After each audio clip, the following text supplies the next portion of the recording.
Bakıda xeyli ərazi plana düşür. Alqı-satqı ilə bağlı sakinlərə müraciət edildi.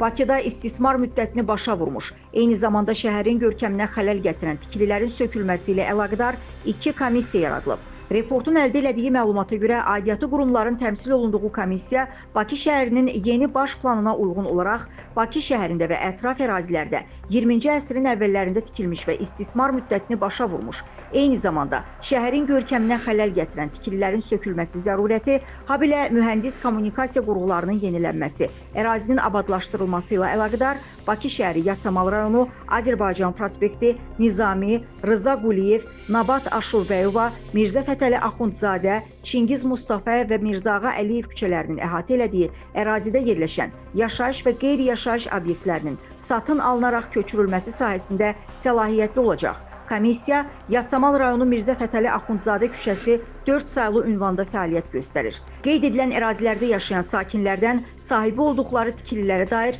müvafiq sənədlərlə komissiyaya müraciət etmələri xahiş olunur. Şəffaflığın təmin olunmasına nəzarəti isə Nazirlər Kabineti yanında yaradılmış xüsusi komissiya həyata keçirəcək.